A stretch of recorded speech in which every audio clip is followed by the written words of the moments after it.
अस्सलाम वालेकुम क्लास। उम्मीद करता हूँ कि आप लोग बखैर आफियत होंगे। आज हम डिस्कस करेंगे chapter number 9, ninth class, physics 2025। इसमें हम देखेंगे साइंटिफिक मेथड के बारे में पढ़ेंगे। साइंटिफिक मेथड क्या होता है? Scientific method is a systematic approach, एक ऐसा तरीका है use to search for truth, जिसमें हम सच्चाई जानने की कोशिश करते हैं ऑफ एन इशू, किसी मसले के बारे में, एंड प्रॉब्लम सॉल्विंग, और मसले को हल करते हैं regarding natural and physical world, जो आजकल की नेचुरल और फिजिकल वर्ल्ड यानी जो चीजें हमें नजर आ रही हैं उससे मुतालिक है, या जिन चीजों को हम महसूस कर सकते हैं उससे रेलिवेंट हम किसी मसले को हल करते हैं और उसके बारे में सच जानते हैं। उसे हम साइंटिफिक मेथड कहते हैं। ठीक है। साइंटिफिक मेथड मुंदरजा स्टेप्स पे मुश्तमिल है। पहले नंबर पे क्या है? आइडेंटिफाई और रिकॉग्नाइज एन इशू और अ प्रॉब्लम। सबसे पहले हमने प्रॉब्लम को ऑब्जर्व करना है, सवाल उठाना है, ठीक है, सोचना है। दूसरे नंबर पे क्या है जी? Gather information through observation of its various aspect. हमने ऑब्जर्वेशन के जरिए से मालूमात इकट्ठी करनी है उससे मुतल्लिक। प्रपोज एन एक्सप्लेनेशन और guess work known as hypothesis. हमने कोई इस पे काम करना है, कोई एक्सप्लेनेशन उसकी देनी है, जिसे हम लोग हाइपोथेसिस कहते हैं। पहले हमने सोचना है, पहला पॉइंट है सोच के मसले के बारे में, मसले को देखना है। दूसरे नंबर पे हमने उसके बारे में मालूमात इकट्ठी करनी है। तीसरे नंबर पे उसके बारे में हमने एक राय देनी है। Perform experiment to collect evidence to test the hypothesis. फिर हम एक्सपेरिमेंट करते हैं और हम शवाहिद इकट्ठे करते हैं टू टेस्ट दी हाइपोथेसिस, के क्या हाइपोथेसिस सच्चा है या नहीं। Record, organise and analyse gather data. Record करेंगे उसे, ऑर्गेनाइज करेंगे, तरतीब देंगे, डाटा के बारे में पढ़ेंगे, plotting and interpretation, graph graph के बाद बनाएंगे। टू रीच अ कंक्लूजन, किसी नतीजे पे पहुंच सकें, विच इज कॉल्ड थ्योरी, इसे हम थ्योरी कहते हैं। Repeat test of theory to wide range of similar issues. हम बार बार थ्योरी को रिपीट करते रहेंगे to wide range of similar issues, उसी मसले से मुतालिक। Then leads towards the formulation of law, जिसे हम लॉ बनाएंगे। हम इसको ब्रीफली, जो हमने 6-7 पॉइंट पढ़े हैं, अब हम उसको ब्रीफली एक्सप्लेन करते हैं। पहले नंबर पे हमने किसी चीज को, किसी मसले को ऑब्जर्व करना है। The first step in scientific method to make observation of natural process and to collect data about them. पहला स्टेप है ऑब्जर्वेशन। इसमें हमने किसी डाटे को कलेक्ट करना है, ठीक है, और उस पर काम करना है। This may be done this may be done by ordinary observation. हम आम ऑब्जर्वेशन से भी कर सकते हैं, और by obtaining the results from different experiments. हम डिफरेंट एक्सपेरिमेंट से रिजल्ट भी हासिल कर सकते हैं। ठीक है। मैंने ऑब्जर्व किया है कि लाइट है, लाइट के सामने जब मैंने अपना हाथ रखा है तो उसका साया बन रहा है। ठीक है, ये ऑब्जर्वेशन है, ये मैंने ऑब्जर्व किया है। ठीक है। अब मेरे जहन में ये सवाल आ रहा है कि ये साया क्यों बन रहा है, इसके बारे में हम जानेंगे। ठीक है। ये मैंने ऑब्जर्वेशन की है, देखा है। जब मैंने अपने हाथ को लाइट के नीचे रखा है उसका साया नीचे बन रहा है, इसे हम ऑब्जर्वेशन कहते हैं। It is our common observation that shadow of an opaque, opaque कहते हैं ऐसा जिस्म जिसमें से रोशनी ना गुजर सके, इस फॉर्म बनता है when it is place in the path of light, जब हम इसे रोशनी के रास्ते में रखते हैं। जब भी हम किसी भी जिस्म को रोशनी के रास्ते में रखते हैं उसका साया बनता है। दूसरा स्टेप है साइंटिफिक मेथड के अंदर hypothesis on the basis of data collected through observation. मैंने जो ऑब्जर्वेशन की है और एक्सपेरिमेंटेशन या एक्सपेरिमेंटेशन किए हैं, वी कैन डेवलप हाइपोथेसिस, हम हाइपोथेसिस डेवलप करते हैं।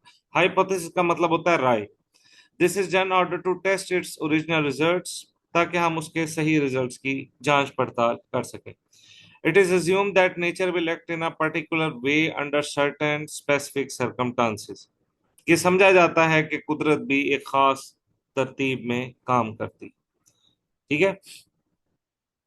We assume that set of opaque objects are formed। हमने ये फर्ज किया है, हमारा ये अंदाजा है। ओपैक, ओपैक का मतलब होता है गैर शफाफ। ओपेक का मतलब होता है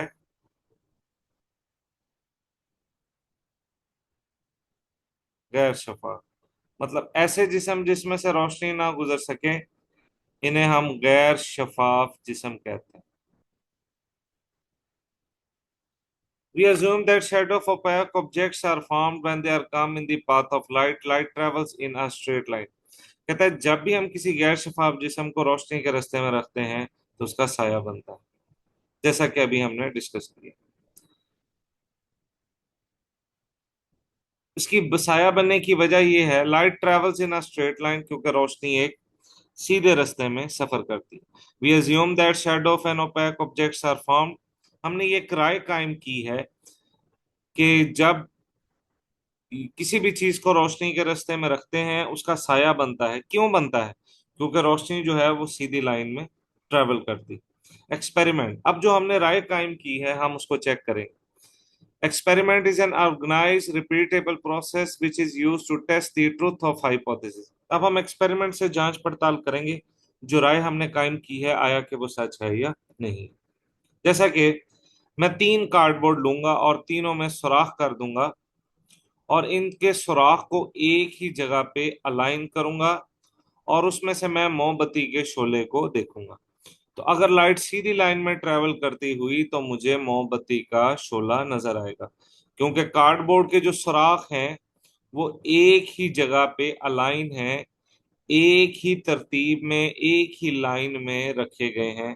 तो मुझे यहाँ पे मोमबत्ती का शोला नजर आएगा। जी, दूसरा मैं क्या करूंगा, मैं कार्डबोर्ड को ऊपर नीचे रखूंगा, एक को ऊपर रखूंगा, एक को नीचे और एक को नीचे। और अब मैं जब इसे अपनी आंख से देखूंगा तो मुझे मोमबत्ती का जो शोला है वो नजर नहीं आएगा। इसका मतलब ये हुआ कि मैंने जो राय कायम की थी कि रोशनी एक सीधे रास्ते में ट्रेवल करती है वो बिल्कुल ठीक है, क्योंकि जब इसके होल जो थे कार्डबोर्ड के, तीन कार्डबोर्ड हमने लिए थे, ए बी और सी, जब वो एक ही जगह अलाइन थे तो मुझे मोमबत्ती का शोला नजर आ रहा था। लेकिन जब मैंने उनकी अलाइनमेंट डिस्टर्ब कर दी, एक कार्डबोर्ड को ऊपर और एक को नीचे कर दिया, तो मुझे मोमबत्ती का शोला नजर नहीं आ रहा था। तो यहां से पता चलता है जो मैंने एक्सपेरिमेंट किया है उसने मेरी राय को सच्चा साबित किया है कि जिस्म का साया इसलिए बनता है कि रोशनी सीधे रास्ते में ट्रैवल करती। Light travels in a straight line. After the successful verification of an assumption and with the help of careful experiment it becomes a theory. अब क्योंकि हमने उसको चेक कर लिया हाइपोथेसिस को, हाइपोथेसिस हमारा ये था कि साया इसलिए बनता है कि रोशनी सीधे रास्ते में सफर करती।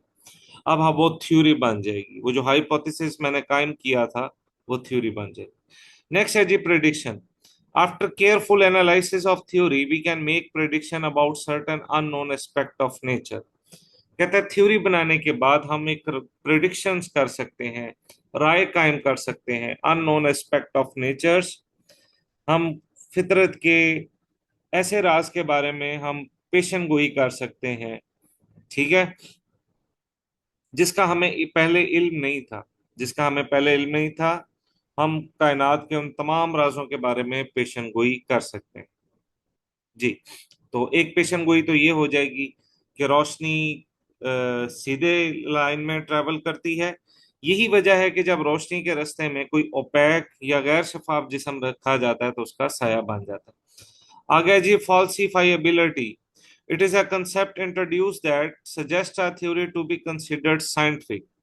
वो कहते हैं कि ये कंसेप्ट समझा जाता है, ऐसी थ्योरी को साइंटिफिक समझा जाता है if it also make predictions that can be tested potentially proven false. उसे हम लोग कहेंगे कि उसके अंदर ये सलाहियत हो कि जो मन घड़त कहानियां मुस्तकबिल में पेश की गई थी, ठीक है, उसको ये गलत साबित कर सके। इसे हम लोग कहते हैं फॉल्सिफाइबिलिटी। फॉल्सिफाइबिलिटी का मतलब होता है झुटलाया जा सके, मन घड़त कहानियों को झुटलाया जा सके।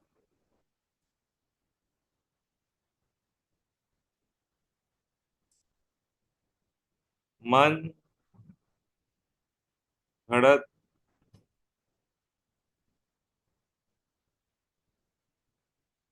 कहानियों को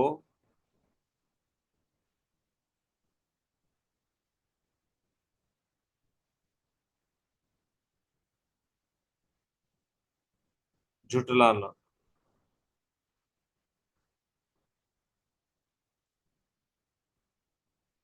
ठीक है। तो माजी में जो हमने इससे रेलिवेंट जितनी भी स्टोरीज पढ़ी थी जिसकी कोई एविडेंस मौजूद नहीं थे, तो इसके अंदर इतनी सलाहियत होनी चाहिए कि वो तमाम कहानियों को गलत साबित कर सके। लॉ क्या होता है? When a theory has been tested many times, हम उसे चेक कर रहे हैं, बार बार चेक कर रहे हैं, हर जगह पे वो सही साबित हो रही है, accepted as true, it is law, इसे हम लोग लॉ कहते हैं। From the fact that light travels in a straight line, we can predict that shadow of an opaque object similar in shape is formed whenever it is placed in the path of light। वो कहता है कि हमें पता है रोशनी सीधे रास्ते में सफर करती है, हम उसे एक प्रिडिक्शन कर सकते हैं, हम ये प्रिडिक्ट करते हैं कि क्योंकि रोशनी सीधे रास्ते में सफर करती है, तो जिस्म का जो साया बनेगा वो जिस्म की शक्ल का ही होगा। फॉर एग्जाम्पल ये हाथ है, ऐसा हो नहीं सकता कि इसका साया गोल बन जाए या सर्कुलर बन जाए या रेक्टेंगुलर बन जाए या ट्राइंगल बन जाए, नहीं।